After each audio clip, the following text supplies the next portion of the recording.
What's up, everybody? Welcome to the Walkout Network. It's your man, Ant Walker, here with another edition of Unleashed, the weekly panel discussion show. And of course, let's go ahead and introduce our special guest. This week, he is the lead staff reporter at MMA Junkie, my good friend, the OG himself, John Morgan. John, how you doing today, buddy? I'm good, man. I'm quickly finding out how terrible of an elementary school teacher I am, basically on a daily basis. But we're making it through, man. This lockdown thing, I'm starting to slowly get used to it, but I am ready to go back to normal life just as quickly as possible. Yeah, man. This is strange times for everybody. So, but let's go ahead and introduce the senior editor of Sherdog.com. You know him as the jack of all trades, who has mastered them all, Mr. Ben Duffy. Ben, how are you doing today, brother? I'm doing better than I was last week. You know, it obviously been a quiet weekend. We have a little bit of news finally to talk about, so I'm ready to dig in. All right, absolutely. And of course, the man who anchors the panel every week, he is the statistician. He is the man with the numbers, all the figures, all the facts. Mr. Jay Petrie, also of Sherdog.com. Jay, how are you feeling today? I'm feeling better than you guys think, so don't worry about me. We're all good here, relatively speaking, of course, because of all the news we get to talk about, but we're going to get into that. But first, stat of the week. The stat of the week is 14. 14 UFC fighters from Brazil would have been forced to pull out of their fights with visa issues had the UFC not postponed their upcoming cards. So 14 fighters would have been yanked. So let's get weird. Yeah, man, weird is probably the right word to describe this. This is something that I don't think any of us have any sort of context for. Historically, I guess the closest context would be like the Spanish flu in 1918, and I don't think any of us are that old. So Duffy was like 4, so. Yeah, I just got out of college around then. But all right, so now officially, it took a long time to get to this announcement, but here we are. Late last week, UFC 249 has officially been canceled or postponed, depending on what verbiage you prefer. Did everyone involved make the right call? And if so, what took them so long? John, I'll start with you. Man, I guess, it got to a point where they had no other call to make. I mean, when you got the governor, reaching out to Disney and ESPN and they're asking you to stand down, your broadcast partners are, who are spending a lot of money with you are asking you to stand down, you do it. I mean, Dana White said, hey, we could have done it on Fight Pass and they would have allowed us to do it. But I mean, that's just going too far. At that point, man, it was clear that, California was not going to allow this thing to happen. So, given everything, yes, they made the right call. Now, I will say this. I know I stand very, very much in the minority on this, but I didn't have a problem with UFC 249 going ahead, to be honest with you, under, of course, the assumption that there were very, very strict guidelines in place of how things were being handled, the adjustments that were being made, all the things that, by the way, we're still going to have to do whenever the schedule gets started again. So that was kind of my thing, just everybody that was in this rush to cancel. I get it, and especially the one argument is, taking up hospital beds that maybe need. That's a pretty tough one to argue that, hey, we're taking hospital beds away from people. But, I mean, this idea that you got to cancel, I understood it. But I thought if the UFC took the proper precautions, that they could go ahead and go with the event. I was certainly planning on being there to cover it as well, to see what steps they were taking, how they were implementing it. So I know I was in the minority. I was okay with 249 going on. But, again, once the governor is making calls to Disney at that point, it's kind of out of your hands at that point. Yeah, absolutely. I think when senators and governors are making the calls to the people who head probably the most powerful company this side of Amazon in the world, you're probably going to get results much faster than an article on Bloody Elbow would. So that's pretty much where that stands as far as why it happened when it did. Now, John, you're definitely, as you said, you are in the minority. We on the show have talked about our desire to see it canceled for safety reasons multiple times on this show. But the interesting thing is you will probably be the one most affected out of all the MMA media by this, as far as just the way your daily life operates. So I just got to ask you, John, how does this affect you personally? Yeah, I mean, listen, I can say that, it affected our entire company, USA Today Sports. MMA Junkie, of course, is owned by USA Today Sports. The parent company there is Gannett, which owns multiple newspapers, television stations, things of that nature, different media outlets across the country. And we ended up with company-wide furloughs, So, I mean, this was mandatory time off, mandatory unpaid time off. So, this impact on sports especially is big. I mean, of course, our news department is doing pretty well right now. They're getting quite a bit of traffic, but the sports departments across the board have definitely, taken a big hit. Your advertisers are pulling out. And that's kind of an interesting thing when you look at the news model. I mean, we could be doing record traffic, but if advertisers aren't spending money with us, it really doesn't matter that we're getting record traffic. So, it's definitely been a big hit. I mean, it's crazy the financial ripple effect that this thing has had, right? I mean, it's not just the industry. Of course, I'm here in Las Vegas. Man, you can imagine how hard hit our community is, how many people's jobs are tied to the Strip. I mean, I think it's going to be a nightmare here in a little bit for people trying to, make their mortgage payments and their rent. So, but, that's kind of the broader scope. As far as me personally, yeah, it definitely impacts me. I mean, obviously, we're doing the same thing. I mean, I will say, fortunately, we are well connected in the sport. And as MMA athletes and the people involved are very accessible, man. And in terms of professional athletes, man, I don't know if there's another sport that would, be so willing to have guys hop on Skype or Zoom or whatever it may be and do a quick interview with you and stay, keep content going out. So, I mean, we're definitely able to keep content going, but nothing is going to create the content that, or the type of traffic that live fights do. I mean, that's what people want to talk about, right? I mean, yes, you can revisit old fights. You can talk about, what's going on. But at the end of the day, we're all in just the same holding pattern. Like everybody you talk to is trying to figure out how to train and trying to respect the quarantine. And everybody's kind of in the same position. So it has been a big effect. But, I guess we got to respect it. We got to do what we got to do. And we don't have much choice in the matter.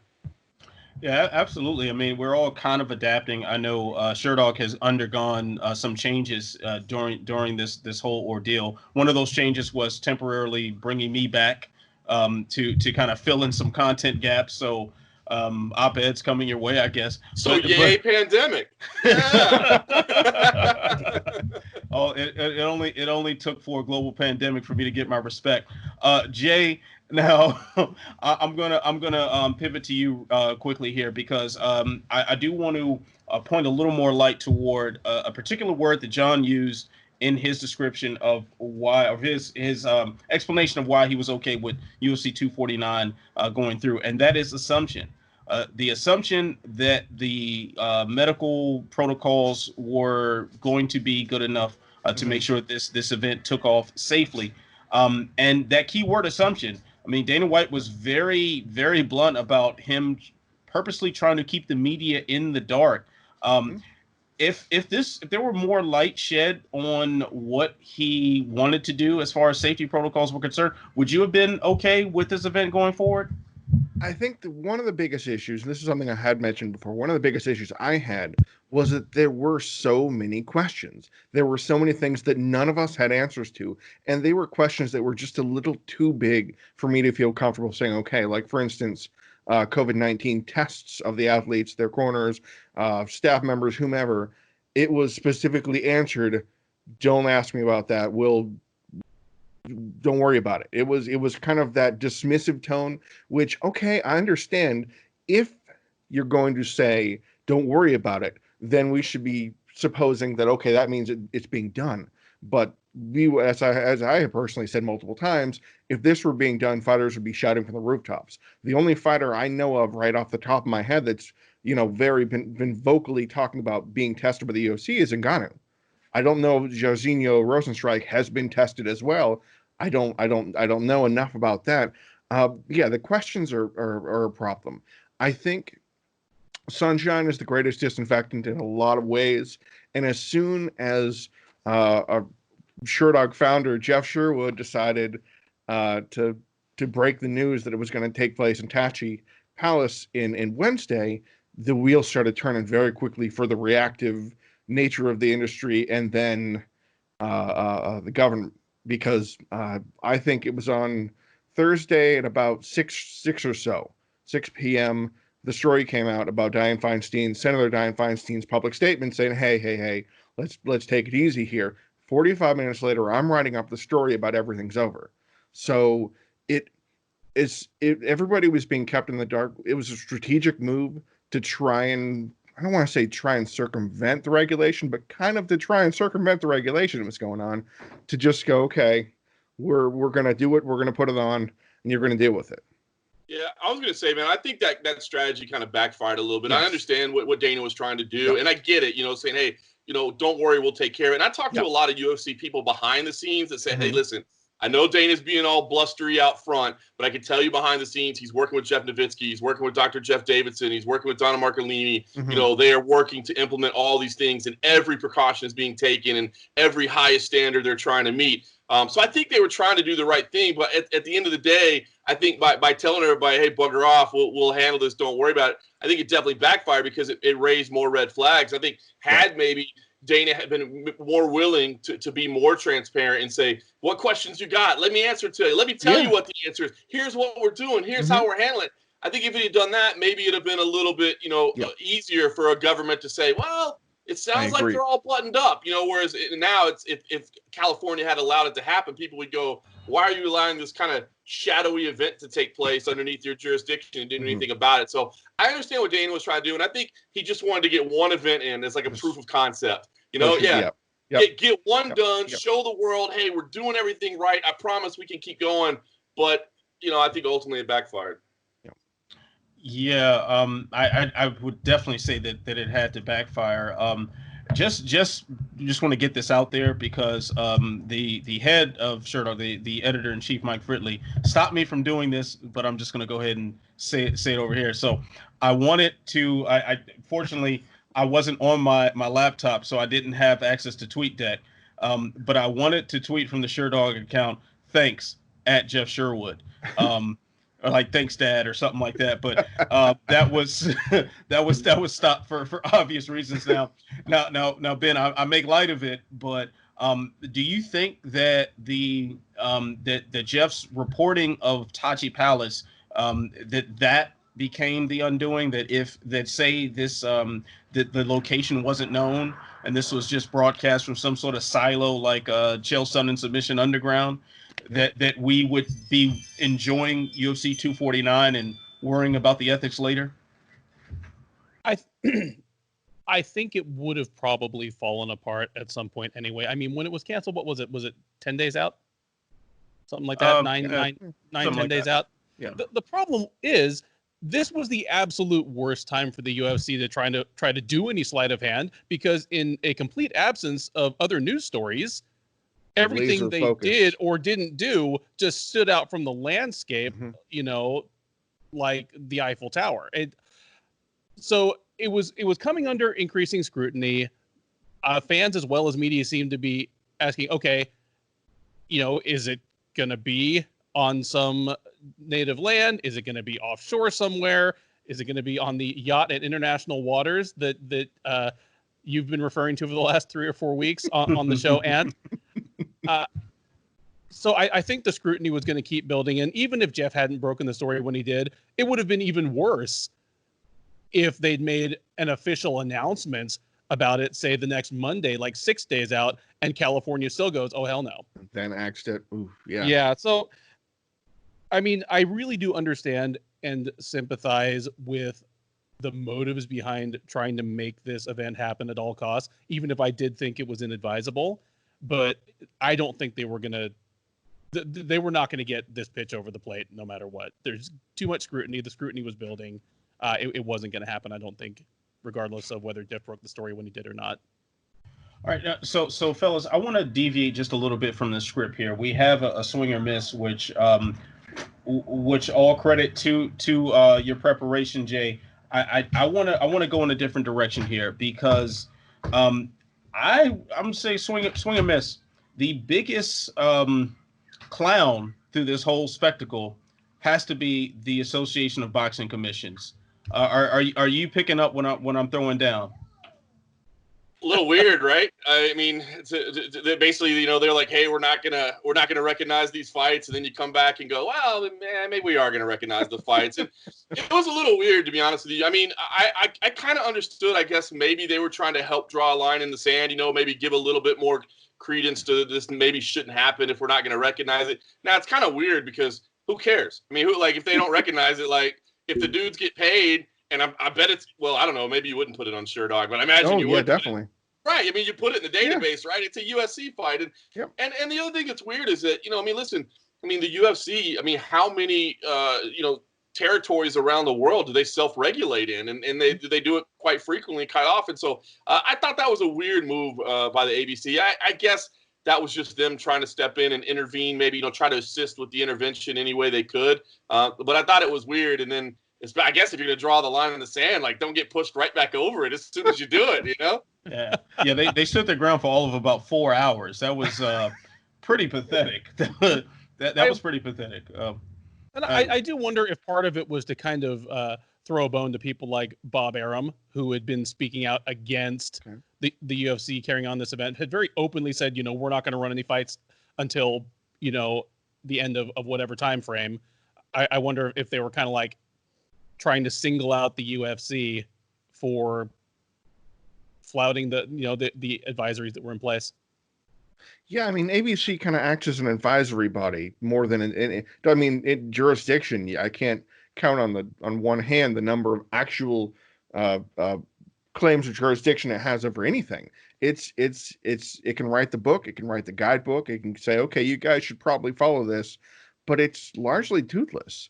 And this was such an instance. They bared their fangs, and then UFC said, "What are you going to do?" And they went, "Oh yeah, you're right," and they kind of backed off and turned into what's the joke about a pit bull into a chihuahua or something, just all bark no bite. And it was that kind of moment that just boom, everything. Oh, we're not gonna sanction this. We're gonna move on from this, and if you want to do this, you're on your own. And then hours later, just what's the point at that stage?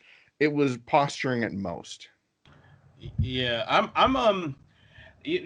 think what disturbs me the most about the way this story played out was the dangerous precedent that was being set.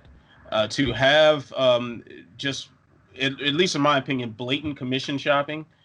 We saw similar lines to this UFC 232 when the John Jones's oral turinabol metabolite caused the Nevada to not issue him a fight license, so they moved the entire event in less than a week's notice to Los Angeles.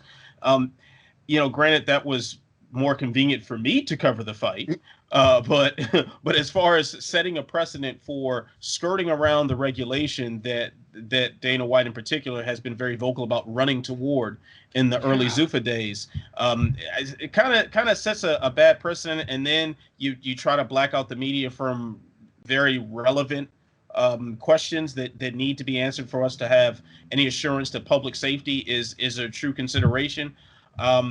That's kind of where I'm most disturbed by this. The idea of having someone with Dana White's mentality, which obviously was very useful in getting the UFC where it is, and someone being stubborn and being determined to push forward against adversity, admirable qualities. I just feel like this was not the right time to be stubborn. Stubbornness doesn't, inoculate you from a virus. Yeah, there's no question. I mean, look, I think, having spent as much time around Dana as I have in years and years covering him and interviewing and that sort of thing, I mean, you could see in his demeanor, like he was taking it as kind of a personal mission. I think that getting this thing done, almost meant as much to him to just show the world, like, I can do this. Like, nobody else can do it. I'm going to show the world that I can. You know what I mean? And like you said, it's an admirable quality, man. It's the reason that he was able to steer the ship into where it is these days. But I get it, man. It was, I think it upset people and frustrated people that it seemed like he was acting recklessly. And again, I mean, in speaking to people behind the scenes, his attitude behind the scenes was a lot different in how they were handling things, the attention to detail, what they were willing to do. I mean, they were going to make sure that all the little boxes were checked, that they were trying, as much as they can be with the knowledge that we have. But I think that the outward, demeanor of, don't worry about it, I got it. I think ultimately it just didn't do him any favors. One theory that I've heard discussed before, and throw it back at me if you think this had something to do with the eventual postponement or cancellation of the event. News broke maybe 2 hours before the event was called off. Rose Namajunas, who was scheduled to fight in the co-main event, was then She was pulled off the card, or she withdrew from the card the night before, but about 2 hours before that announcement, it was revealed that she had 2 relatives die of COVID-19. Does anybody on the panel think that that might have played any part in the cancellation? I don't. To be honest with you, I don't. I mean, I can imagine that, and it did maybe make everybody step back and pause a little bit and rethink it a little bit. Like, oh, are we going down the right path here? Like, we feel like we are, but are we really? But no, I don't. To be honest with you, man, I was in pretty constant contact with UFC staff, and it was full speed ahead, until the government call came in. So I think it's unfortunate, but I would have to imagine that when that news made it to the office, it probably at least did cause some pause to say, are we doing the right thing? Or, let's make sure. Yeah, it was kind of a moment that made everybody stop, because I remember that was a very small window of time of Rose withdrawals for undisclosed reasons, and people were trashing on her. The internet was just the MMA Twitterverse and the Sherdog forums and this and that, and we're just tearing her to shreds and the nasty, horrible things and everything. And it comes out, oh no, and then it was a screeching halt. But I want to point to something that Dana said on his, I think it might have been the Okamoto interview. No, it was the interview after Okamoto when everything was canceled, when he gave his little statement, where he said, "We did it." And then he said, "But things went the way they did." Maybe I'll pose this question to you guys. Is this the best possible situation the UFC could have asked for? Because Morgan just said, full steam ahead. We were going to make it. We were going to make it happen. Tachi, Fight Island, whatever. We were going to go and do it. But regulation, the government stepped in and said, stop. And Disney stepped in and said, stop. So the UFC didn't. The UFC can kind of put his hands up and say, hey, we would have done it after all. Is that the best thing the UFC could have asked for? I would say yes. And here's what I found interesting. So a lot of people have picked up, I think it was the Wall Street Journal that reported, that if the UFC holds 42 events, they'll get paid around $750 million. Right. And so their motivation was strictly financial. Now, I will say this.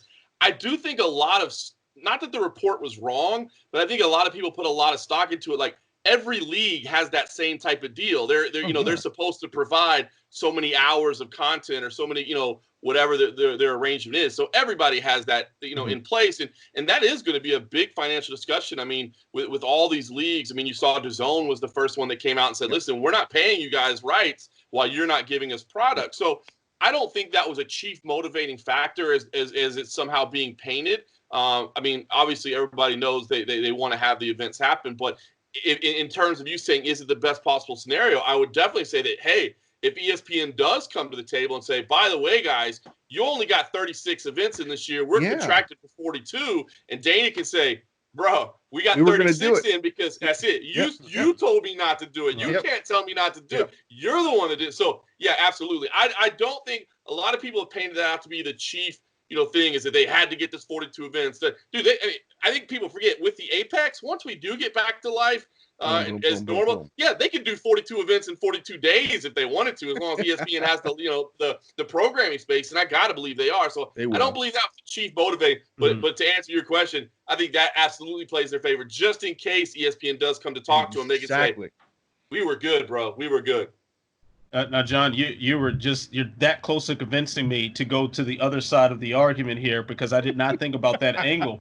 But I think, at least from a PR standpoint, this was a worst case scenario for the UFC. So if they were to push forward and say their safety protocols were in line and everything came out okay, and they pushed forward with this event, it would have been a huge win, a feather in Dana's cap, and I can just picture him now just oozing with machismo from the dais at the next press conference. I can just see him just snarling at all of us wimpy weak media guys about this whole thing. But I think that when you have every other major sporting league shut down operations as a proactive measure, and you have the one organization that wants to be considered alongside the NFL and the NBA, and they decide that they're not going to, and they're going to keep pushing forward, even though the Wall Street Journal report may have overstated the finances of that deal, it makes it seem very, very likely that money was the motivating factor and nothing else. So I think now, of course, that I'll take the PR hit all day long if I've got the ammo to use with ESPN and say, hey, we don't owe you anything because that was your call. I'll gladly take that if I'm Dana. So in that sense, yeah, maybe John's right. I hate being wrong on my own show. No, wow. I mean, it's funny though. I mean, like, it is. I mean, I get it. It was a massive PR risk too. I mean, so there's all that to talk about as well, right? I mean, if something did happen, I mean, we're saying, hey, if it goes safe, it's a big feather in your cap and you look great. But if something does go wrong, it's certainly a huge backfire. So it definitely was a PR risk. But I mean, that's what this company has always done, right? I mean, that's what they've done under the leadership of Dana White, and what the Zuffa era was all about was kind of going against it and getting the sport ingrained in the mainstream. So I don't know. I mean, I get it. Yes, as from day one, the easiest thing to do would be like, well, every other league is out, so we're out too. That's the safest play you can make. But they didn't make that play, and they didn't make that play, I think, because they believed they could operate safely. Well, look at the WWE, and this is something that it was the nightmare scenario for some organization that was going to push ahead, say, okay, we're going to restrict all the way down. We're going to have a skeleton crew. We're going to have upward no more than 10 people in the area. However, the WWE was observing the rules in Florida and Florida's gatherings ban. Because what is it? The WWE Performance Center is in Tampa. I think anyway, the WWE has its performance center down in Florida somewhere and has been staging weekly events with as few people as possible. Surprise, surprise, somebody was diagnosed with coronavirus. Now, whether that means more people will get it afterwards, the point is they took the risk. The WWE took the risk, ran the shows, someone got sick, and then we're still pushing on to make more shows, according to Vince McMahon. I don't know that part, but yeah, that was a situation I feel like the UFC was kind of holding its breath about. Oh, what if we run this thing in Brasilia and someone gets nailed? Yeah, at least with Brasilia, there, granted, we were definitely screaming into our microphones about how reckless that whole operation was. But at least then it's like, okay, fight week has already been going on. Everything is already down there in place. All right, just see it through to the end. It sounds a much more acceptable than, okay, we know all this is going on, but we're going to start from scratch, and we're gonna have these athletes flying from all over the world, and this is going to happen. By the way, we have an island. So it just has a whole different tone to it. But as far as the fighters being flown all around the world, and we did mention Rose Namajunas. Now, I think Khabib Nurmagomedov deserves some mention in this. In our original Swinger Miss, we're asking about whether or not the MMA community owes those two some sort of apology for the backlash they have taken. I think this is a perfect time to address how toxic the MMA world has gotten over this issue. And we've seen this over the course of, as long as I've been a part of MMA media, but I think in the past year, we've seen more instances of just pure toxicity, and this is probably being the worst. I can think back to the Greg Hardy and Rachel Ostovich booking that led to a particular ugly discourse among our community. I can think to the recent sexual assault investigation on Conor McGregor and the turn that took, and now a global pandemic, in addition to multiple issues of racism and sexism and homophobia and whatnot. Am I the only one on this panel that thinks this is the most toxic the MMA community has been? I mean, listen, it's a toxic place, right? It's the same back in 1918 with the Spanish flu. They said Twitter was really bad back then too, man. It was the bad place, But no, listen. I mean, look, yeah, the online presence is pretty rough, and to your original point, do they deserve an apology for anybody that doubted them? Like, absolutely. I mean, for instance, my thing with Khabib is I do think it's important to note, that he made a conscious decision. Like, everybody said, well, it's the Russian travel ban. It's not his fault. Well, no, he did make a conscious decision. Like, he could still fly out of there. They still allow private travel. And let's be honest, if he talks with Putin about, hey, I'm going to the UFC, Russia's honor in this huge sporting event. They're going to find a way to get him out of there. But he chose not to go. And you know what? He had every right to choose not to go. I mean, when you think about the fact that he was in San Jose and then went to Abu Dhabi and then went to Russia, and now they're saying fly back to California, and he's like, hey, that's enough, man. I'm good. Like, I don't want to travel. Absolutely deserve that right. And that's what I've been trying to scream from the mountaintops since this began.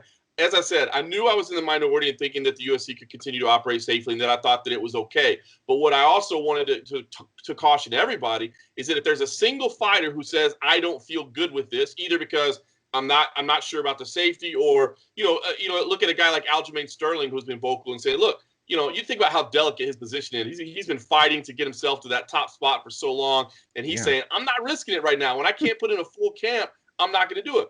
I think that deserves, so anybody that during a pandemic that is affecting every aspect of life, if they say, I don't feel comfortable fighting right now, you don't get to say that they're scared or they're afraid or there is nobody on the UFC roster that is afraid of anybody else on the UFC roster. Now, are there matchups that they realize probably aren't favorable for them? Yeah, okay, there's that.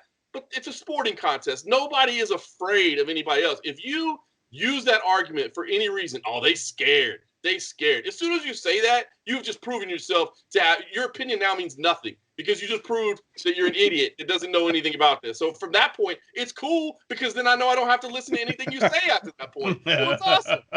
So yeah, man, it has been toxic, and it just, people need to take that out of their vocabulary. None of these athletes are scared, and anybody during this time that says, I don't feel comfortable competing, it doesn't matter the reason. There's a number of them. As I said, with the Rose thing, I kind of thought, obviously when it first came out, I was like, that sounds a lot like she's not comfortable fighting.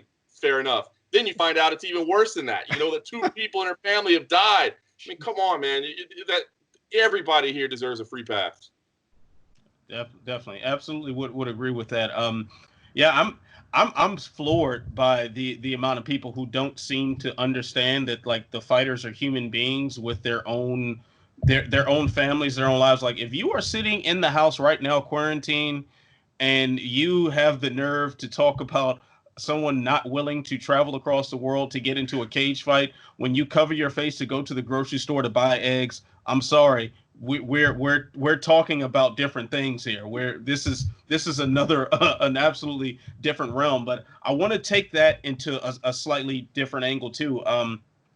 So I put an op-ed out over the weekend, actually, about why there's so many fighters willing to jump at this challenge to fight through a pandemic. Of course, Mickey Mouse has effectively put the shutdown on that for the time being. But there were plenty of them. Gilbert Burns, I can think of. No, Tyron Woodley was campaigning to fight as well. A lot of notable fighters, and even when the original London card fell through and they were bringing it back over to the U.S., how many fighters that weren't in the UFC were trying to campaign for their shot. I believe that is simply because they don't have the financial protection that athletes in other sports do. We just saw the NBA. Is paying all of their players their full salaries while this is going on. We saw Wimbledon actually had pandemic insurance, so that company is not losing any money. At least they're losing money compared to if it was operating, but they're not actually losing money. So gentlemen, do you think the finances are a reason why so many fighters are willing to step forward to keep this going? It has to be at least part of it, right? You'd be disingenuous if you didn't say that money had something to do with it, right? I'm just talking about how we've had furloughs at USA Today, and all across Gannett. Money matters, you know what I mean? It does. And when you lose, whether it be 25% or 50% of your income or, all of it, it's going to impact you. There's no question about it. Would it be nice if there were guaranteed salaries in place and that could happen? Like, absolutely. So you'd be lying if you said you don't think money had something to do with it. But I do think there is more in play here than just the money aspect of it, just the financial aspect of it. Man, how long have you been talking to these guys and gals, man? It's in them, dude. Like, this is what they do. It's what they love. It's what they know. And everybody, I always say this in the most respectful way possible, but everybody that does this for a living, everybody that says, I want to be a professional cage fighter, I want to lock myself into a cage with another human being who is hell-bent on doing damage to me, is wired a little bit differently. You know what I'm saying? And I mean that in the kindest way possible. Like, I fell in love with this sport when I was a teenager, and I trained it, and I loved it, and I was like, man, this is the greatest sport on earth. And not once, even when I was training 4 or 5 times a week, did I say, and now I want to get in a cage and test myself and prove it. Like, no, I was good with practice and sparring. I was good with that. These are different people. So, yes, the money aspect definitely played into it. I think if they were all getting paid, they said, hey, listen, don't worry, your contracts, in fact, you're getting your win money too, all of you. Every last one of you, getting your show and your win. I think that would, maybe change the tune a little bit, but I don't think it would change the tune 100%, man. This is what these men and women love to do. All right, good. So there was an example I want to point out real quick. I think it was on the last season of The Ultimate Fighter, when the heavyweights and the featherweights were happening, and I believe a heavyweight was going to fight, and this could be a previous season, and their opponent was sick, ill, injured, unable to take the fight. The fighter got a walkover win and was going to move on to the next round and got paid whatever money they get paid now for Ultimate Fighter, and was in tears because he could not compete. He won. He won by forfeit for all intents. He took no damage and still advanced in the tournament, and was just distraught because he couldn't step in there to fight somebody. Yeah, definitely something to consider as far as the mentality of a fighter. Now, maybe I should clarify, my initial point a little bit more. As far as, we know fighters are not normal people. They're not, if you're half naked in some sort of metal enclosure, prepared to stand next to a trained killer, you're probably not a normal human being. I think that's a fair statement. However, I do think when you take the financial aspect into account, it just paints them into deeper into the corner. So especially for the people who were already into training camp, they're already kind of got ideas of what this money is going to do, mortgage payments or home improvements or childcare, whatever they're spending the money on. If they want to get some new tattoos, whatever. But when you take that away suddenly, and it's something that's totally out of their control, just thinking that the financial aspect would kind of put a little bit of a rocket up your ass to want to get back in there sooner than you probably should, in the logical part of your brain. There's no question about it. I think what's funny is, here's another example of, a Dana White strategy that backfires, I think, so many times. I mean, there are so many stories of him taking care of people personally out of his pocket, or the company paying people. I mean, there are literally, tons of, and he doesn't talk about them. They never do. And I think this would be another thing where, we've heard, hey, man, we saw some people tweeting, hey, they took care of me, thanks, that sort of thing. But there was never, a statement where the UFC, what great PR that would have been to come out and say, it's unfortunate that we had to make this decision, but we have fully compensated everybody that was contracted on the card or whatever. I mean, you think about the praise that I would pray that MMA journalists would be writing and being like, oh my God, what an amazing gesture this was. What an amazing decision this was. But yet, I don't know, man, that's Dana. He's like, don't care. Don't want to talk about money. We don't do that. It's private. It's behind the scenes. And I get it, man. That's the way he wants to handle business. And he's done very, very well. But it does always make me wonder, like, when they do things like that, like, why not just go ahead and say it out loud and like, get it out there? Like, let people, the same people that were trying to come at you and attack you, let them go, oh, my bad. Well, cool, man. They did something good, but Dana just chooses to operate that way, where you'd rather keep it behind closed doors. All right. Definitely fair point there, John. I think back to Dennis Hallman in particular, getting show and win money for a fight that he missed weight for and couldn't make the date, and just because Dana had a soft spot for him. So those stories definitely exist. I think, quite honestly, I think we could use more of those stories.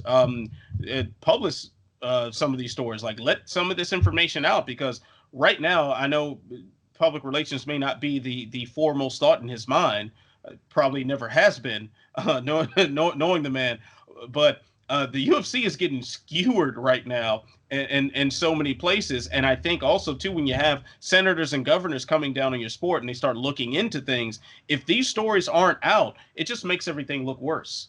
It just makes everything look a lot worse, especially when the rest of the sporting world has shut down for obvious reasons. So, all right, fellas. So let's pivot a little bit away from that. On the same topic, but I mean, he did promise that California would see a return to Tachi Palace glory, and the UFC would go ahead and reward the tribe that controls that resort and casino for their hand in trying to skirt commission oversight. So do we think that Dana is actually going to fulfill that promise, and we'll see a, quote, big event at Tachi?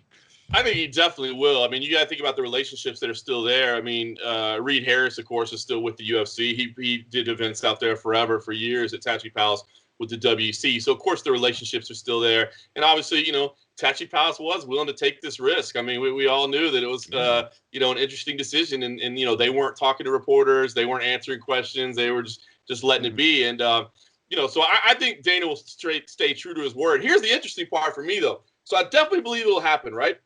But what I'm interested to see is, do they do it like when Tachi Palace is actually back open again, so that they can capitalize on it financially, so they can actually like have people? Because it would be cool if they, like, let's say the first event, like once, whether it be Nevada, I guess California would have to say, I imagine Nevada is going to approve them first. But once people say, okay, sporting events can happen, but I think we're probably all on the same page. I don't think fans are going to be at events probably this whole year, and that's like any sport. I mean, it's, maybe the NFL will push their weight around and say, no, let's figure out something around it. That'll be kind of the interesting test there. But it would not surprise me if there's no fans at sporting events around the nation this year. So what would trip me out is if they go back and do an event there. I mean, it's good advertising for them, I guess, like, hey, don't forget Tachi Palace and the ties. But I think what they would really want to do is wait until they're actually open and Tachi Palace can sell all the hotel rooms and sell the restaurants and all that. So I think they're going to do it. It'll just be interesting to me to see when they do it.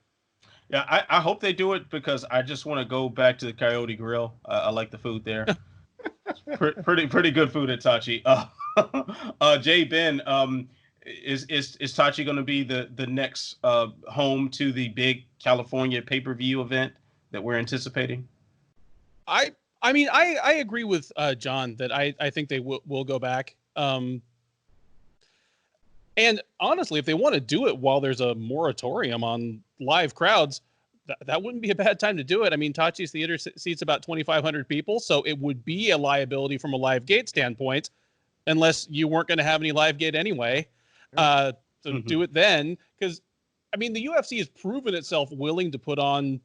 I mean, they've done plenty of fights for the troops in like a hangar full of military personnel that were in there for free. They used to run shows at the Pearl at the Palms, which is smaller than 2,500 seats, but those were not the highest of high-end pay-per-view cards. But if they wanted to do something here as a gesture and know that, hey, we're going to get our cut from the television and pay-per-view stuff anyway, they could do it this year at the Tachi. I'd love to see that.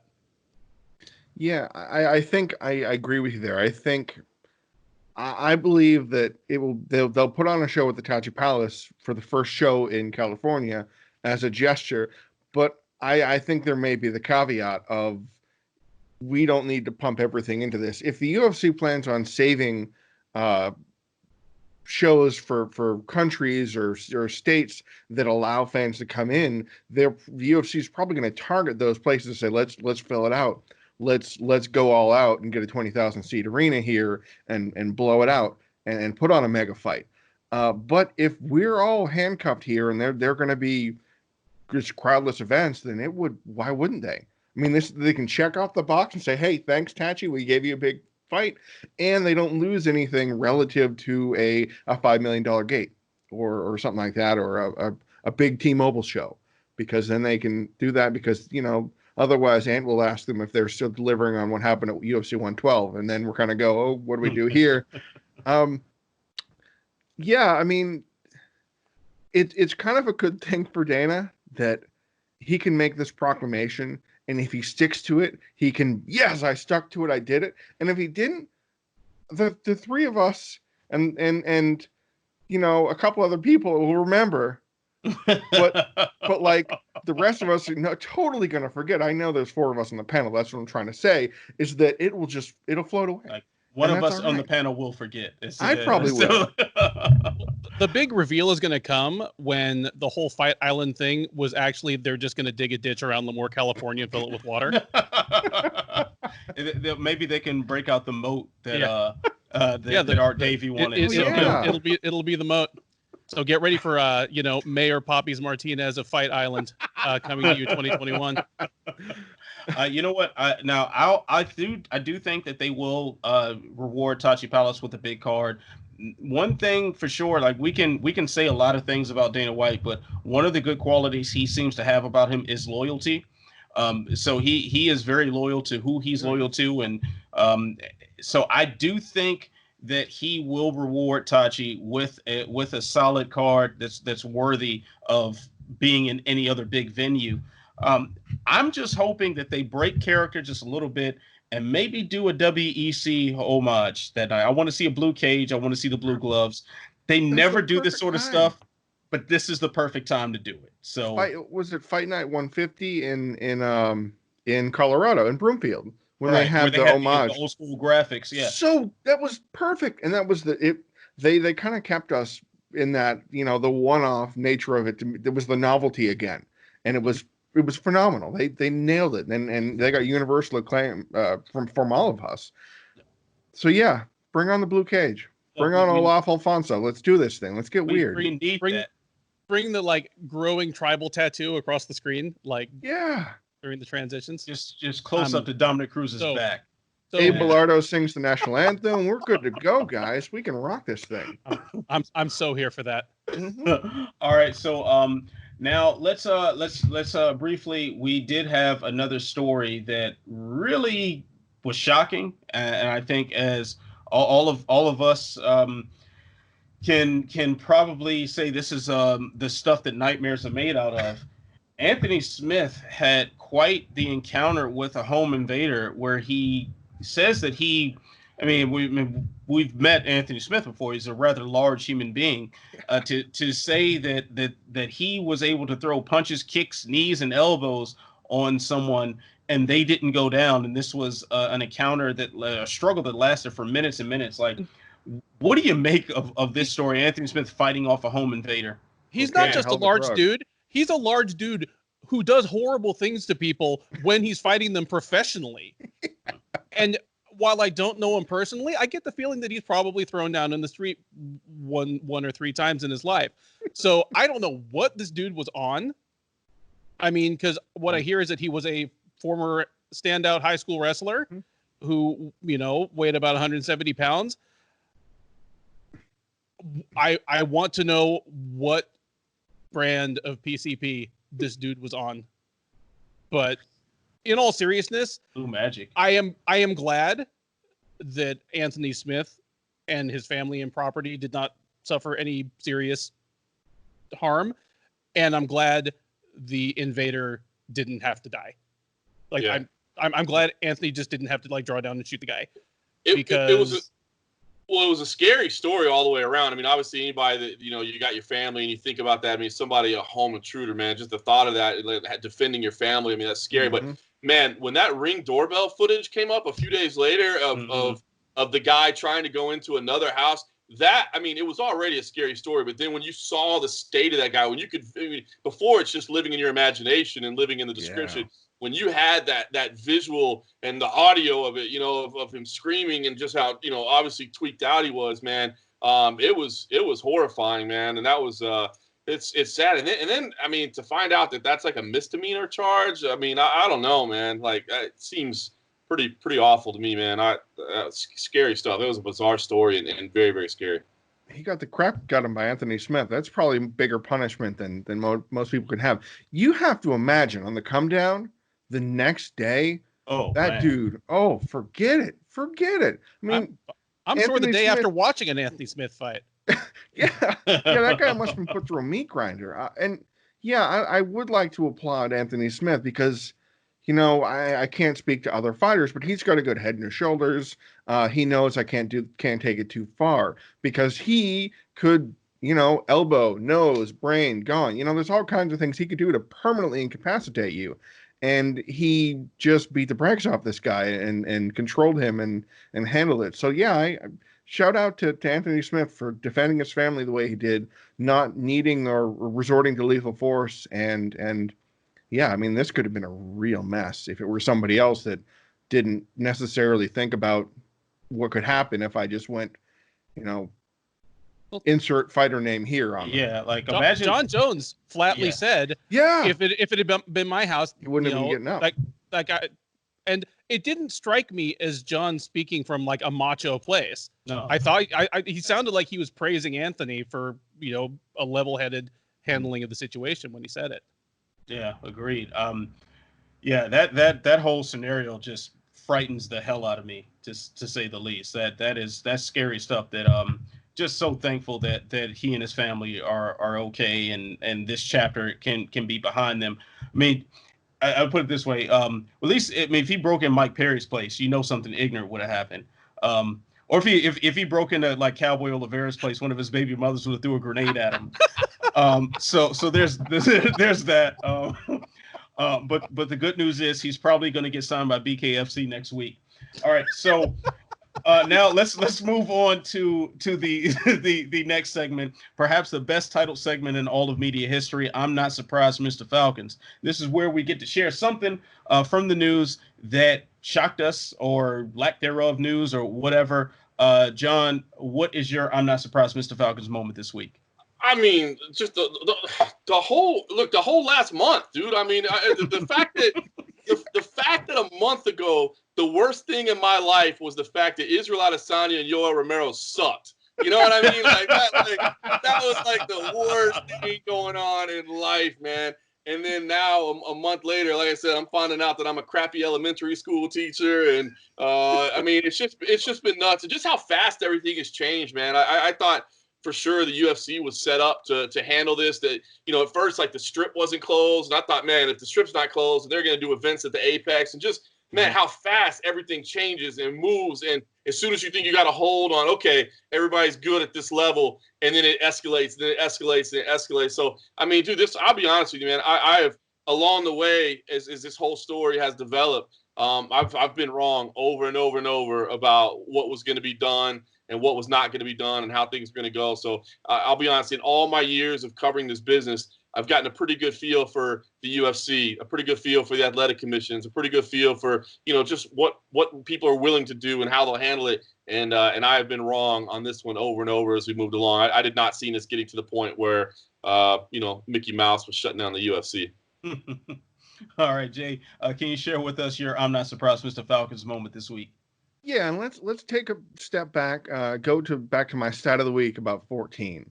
Now, before the UFC, summarily postponed its events, the report came out, I think it was from Combate originally, about Brazil that I thought should have gotten more coverage until everything else happened. Like, there's a brief moment of, man, this could be a really big story.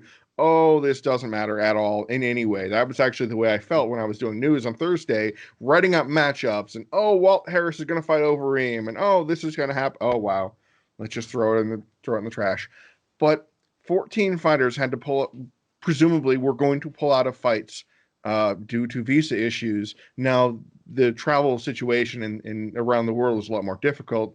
U.S. isn't granting visas like they used to. There's restrictions back and forth. So these fighters that would have been forced to relocate for, say, fighting at UFC 250 or otherwise would have been up back at the States, presumably. Now, that's a lot of fighters that have expired visas or other issues going on. And those aren't just, Ketlin Vieira's doing her thing. Okay, no, this is Jose Aldo. This is Shogun Rua. This is Little Nog. Some of these fighters that are trapped in Brazil, basically, that can't get out due to visa issues. And, it's odd for me because some of the fights that these Brazilian fighters were part of were fights that would have been taking place in Lincoln, Nebraska, in San Diego, California. So these fighters were already prepared and preparing and scheduled to fight in the U.S.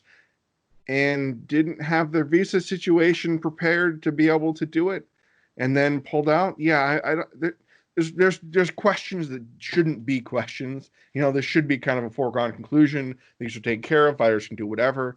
But yeah, 14 fighters would have had to pull out a fight. So I think UFC 250 had 9 fights scheduled on the card. I think 2 would have remained intact as they stood. Amanda Nunes, because she already lives up here, against Felicia Spencer, and Alexia Oleinik would have been fighting as well. Name escapes me who he's fighting against. Oh, Verdum. Verdum. Verdum already lives up here in the States. Yeah, he lives in Those are the Atlanta, only fights that would have made it. Aldo wouldn't have been fighting Cejudo. So that whole Dominic Cruz thing was a weird minute. But yeah, that struck me as, wow, this could have been a real big mess until it became a bigger mess. All right, Ben, what's your I'm not surprised Mr. Falcons moment this week?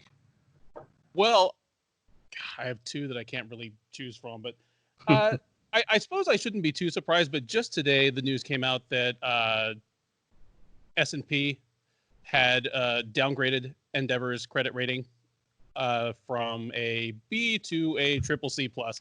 I am not a financial analyst. I will leave it to the John Nash's or Sherdog's own Patrick Auger's of the world to explain in granular detail what this stuff means. But first thing is that even in a world where the sky is falling as far as entertainment industries go, this is not the end of the world. Those credit ratings are very fluid. They are changing, on a fairly regular basis, even when the sky is not falling. And triple C plus is 2 notches down from B out of, I think, 21 or 22 notches. This is not a precipitous fall, and both those ratings are within the same kind of window. But it is an indicator of what the problem is for Endeavor and the UFC going forward. Because while all sports leagues are kind of slamming on the brakes right now, most other sports leagues are not quite as leveraged as the UFC is. Endeavor's carrying about $4 billion worth of debt. The UFC's purchase price comprises a significant chunk of that. But more tellingly, the UFC is their main source of cash flow to pay off that debt. I mean, there are other things like PBR, Rodeo, Miss Universe, or Miss America, one or the other.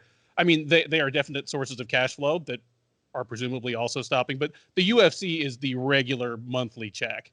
They're like, I could put something on it this month. And so it's an indication that, the stoppage of UFC events is, making ripples pretty quickly in the larger financial, larger entertainment industry. Again, not a cause for panic, at least no more than we were already panicking. But I saw it. I wasn't necessarily surprised that it was happening, but I was surprised that it had happened as quickly as it did. Because, I mean, we're still just barely a month into this. Yeah. Things really started to change. Yeah. Like Jay,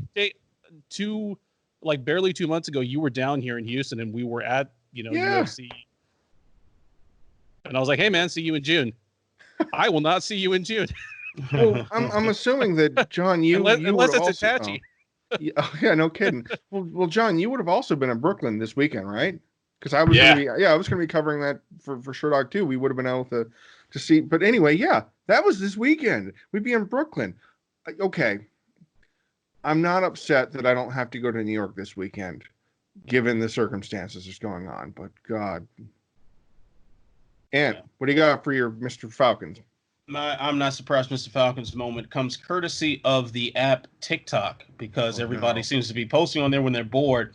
And I particularly wanted to mention Paige VanZant and Austin Vanderford for their repeated whatever they're doing. I didn't turn the sound on, but I know it was grossly offbeat the last thing they posted. So we're just going to leave that there. I did not know you can lack rhythm that terribly. So that is my I'm not surprised Mr. Falcons moment. I should have known better, but hey, I didn't. So with that, we'll move on to the speed bag. And this is where I get to time you guys and I get to express my power and influence over the panel, because I'm a very powerful man on my own channel and pretty much nowhere else. So I'm going to start the timer up here. You guys will have 10 seconds to answer each question.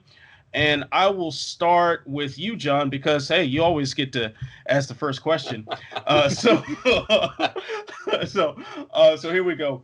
Khabib Nurmagomedov is targeting a September return after Ramadan. Will Tony Ferguson be the one to welcome him back? I think he will be. I think that's the fight that everybody wants to see, and it sounds like Tony Ferguson is going to get a check in the meantime. That's the only thing that he'd be fighting for otherwise. So that's the fight. All right. So, Jay, is Khabib and Tony going to be a thing after Ramadan? Bring on Conor McGregor. I'm kidding. It has to be. Has to be Tony Ferguson. Toss the Gaethje thing. Toss the rest from Tony versus Khabib. All right. Ben, what do you say? Khabib, Tony, after Ramadan? What we are going through right now is the price we have to pay. It is our burnt offering so that the gods of violence give us this goddamn fight. All right, Jay, I'm going to start with you this time. The UFC was preparing to rematch Chris Weidman and Yoel Romero. Do they hate Weidman? I was going to mock up a fight poster of killing Weidman. Dude, he just lost 4 of his last 5, and he's getting the number 4. Or no, 5 of his last 6. Yeah, no. All right. Why? All right, Ben. Weidman and Romero was going to be a thing, their rematch. So do you think the UFC hates Chris Weidman? I don't hate my Chucks, but I wear them until they're dead.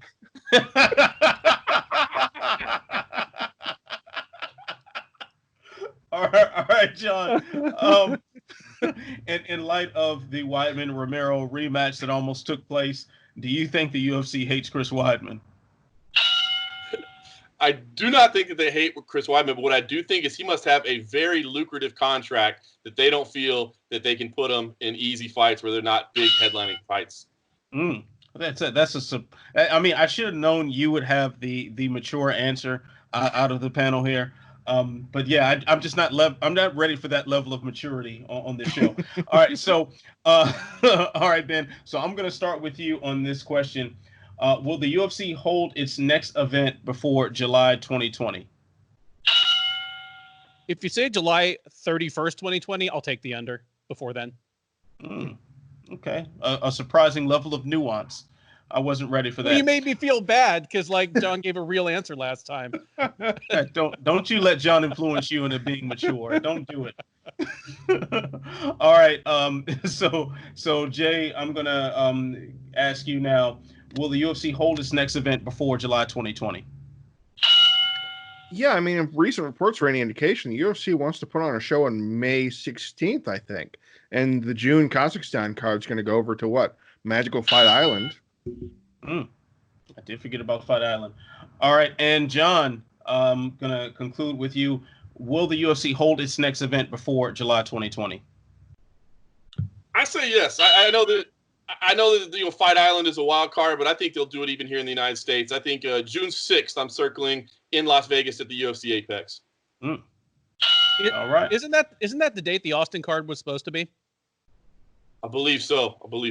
And I just think for that date, what I'm thinking is there is no Nevada State Athletic Commission meeting scheduled for April. I've reached out to Bob Bennett and asked him if they'll have one. He has not gotten back to me, which leads me to believe they are not. But that's understandable. I mean, we're under a statewide, closure until April 30th here in Nevada. My guess is they'll do. Man, listen, our community is hit hard right now, man. They want to get the strip open. I imagine the government will try to do something on May 1st. At which point the Nevada State Athletic Commission will meet, and they'll do something in June at the Apex. And then, of course, that's not even talking about Fight Island, right? Which, I mean, man, if you want to talk about some weird stories, we'll see what becomes of that. All right, so now the clock changes. I'm giving myself 30 seconds to answer all 3 questions. The clock will start after I finish reading the first question.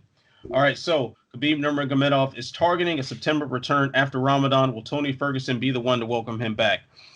In theory, but man, I just feel Conor McGregor is going to find a way to sneak back in this whole thing. It just seems like something they really want to do. They're going to be strapped for cash, so that's going to be the money fight that they're going to want to put on. As far as Weidman and Romero too, I don't think the UFC hates Chris Weidman. I just think that Weidman probably tried to hit on Sean Shelby's wife. And then the UFC, I think they will hold an event for International Fight Week early July. That is the target date if the world permits it. There we go. So that was the speedback. Now, fellas, we're going to conclude here with just a brief discussion about Fight Island. What are we calling this thing? Because Fight Island's just too boring of a name. Well, I mean, considering that it sounds like we're going to need more than one island, because both Combate and Cage Warriors have talked about getting in on this too. It's going to have to be like mixed martial archipelago, and there's going to be like a whole chain of islands. Wow, well done, sir. Nice. There's no reason to even answer after that. He's got it nailed down. But yeah, listen, man. I'll be honest with you. I'm intrigued. You know, I mean, I love the sport, man. I feel very fortunate to cover the sport. I still enjoy fight weeks, as many hundreds and hundreds of them I've been to, man. There's still no place I'd rather be. But man, you talk about an added level of intrigue and something unique. I mean, obviously, a pandemic is not anything I ever thought I'd be covering, but you know, I never thought I'd also be, you know, covering Enter the Dragon in real life either. So, I mean, I am intrigued by this, to say the least, man, to see what they do and how they pull this thing off. And, you know, I mean, Dana talks about the infrastructure being built right now. I mean, how significant of an infrastructure? Like, are we talking about something that they just use for a couple cards for a couple months? Or are we talking about something that they hang on to for years and years and years to have as an option or a backup in case things? I don't know. I am incredibly intrigued by this, to say the least. Right. Infrastructure is just such a broad term. Like, does that mean plumbing and electricity? Does that mean medical center? Does that mean hotels? What does that mean? A tent and a runway. Right. Like that's yeah. I mean, a name that I was thinking of, because as a Mortal Kombat fan, maybe like the Octagon Outworld or something. I don't know. And maybe we can have Dana dress like Shang Tsung, and he can just sit there in a big throne chair overseeing the Octagon. If that doesn't happen, it didn't happen. So, well, Jay, I know you're itching to say something about this. Well, our own TJ DeSantis very eloquently put that Yoel Romero is the Goro of the UFC middleweight division, so just rock and roll that thing. Now, there are a lot of questions to ask here, and you can feel me repeating myself. There are so many questions to have to answer. Dana said in a little interview thing that the intention was to bring fighters down. Now, the way it was phrased to me didn't sound like fly in on, Wednesday night, make weight, rock and roll. This sounded like you can come, have a few beers, have some laughs, go out to the coast. I feel like he wants this to be a facility. I feel like this is like part 3 of the Performance Institute, because it sounded like there would be sort of medical facilities. It sounded like there would be housing and gym to have the fighters live and train. Like this, from the few things I've been trying to pick up and piece together, this doesn't sound like it'll be pieced together like the UFC put together. Was it Yaz Island when they put that going on? It's not going to be a slap together 3 days, tear up, tear down. This sounds like this is going to be a fixture, which is why I'm leaning towards Morgan's thought that this sounds like it could very well be a destination. It will be something else. I saw today, it was a report that Marlon Moraes, Peter Yan would be moved from the Kazakhstan card to Fight Island to headline the Fight Island going on, and that Charles Rosa was also talking about potential. I think you spoke with James Lynch, was talking about fighting in May in Fight Island. The Bryce Mitchell fight, yes, was going to be moved there. Yeah, right. Now, I have been racking my brain, guys, and I am striking out. The best I can come up with is Danger Island, because otherwise I have a bunch of alliterations like Battle Bay and things like that. But those are cheesy. The Peninsula of Pain. Yeah. You got to get weird. I mean, okay, the UFC won't do this, so my cries are falling into deaf ears. But if you're going to build an island to stage fights on international waters away from jurisdiction, steer into it. Get weird. Embrace the crazy. Just start naming your events again. UFC 251, Fallen Coconuts, the Vacation of Pain, and just go roll with it, because we're firmly into the bizarre. I mean, I'm open for it because it's going to be a hell of a story. Yeah, definitely something we will be following, John. I know, John, I know for sure that you will be the first one sitting in Fight Island with a neon blue shirt, ready ready to do your due diligence and give us some good content. So, John, thanks once again for jumping on the panel. Always appreciate chatting with you. Looking forward to the next collaboration. And yeah, man, stay safe out there in Vegas, man. Yeah, definitely, man. It's a weird time for sure. Like we said going in, I think we're all kind of getting used to this. But listen, man, I hope we get back to some form of normal in the near future. At least fights, man. Even if we gotta, if I gotta wear a mask, a blue mask at the cage side, I'll wear a blue mask. I don't know, whatever it is I gotta do. But I need some damn cage fights, man. I really do. I definitely understand that, man. So of course, check out his work on MMA Junkie. The Road Show, also you can find that wherever you find podcasts as well. So thanks, John. Once again, Jay, you can find his work. Ben, you can also find his work, Sherdog.com. I guess you can find my work there now too. Also on MMA On Point and my MMA News. So you know what you got to do. You got to stay beautiful. You got to stay positive. You got to stay sexy. Like, share, subscribe, tell a friend to tell a friend, tell a friend to tell more friends. Yes, please stay sexy. I will see you when I see you. Peace.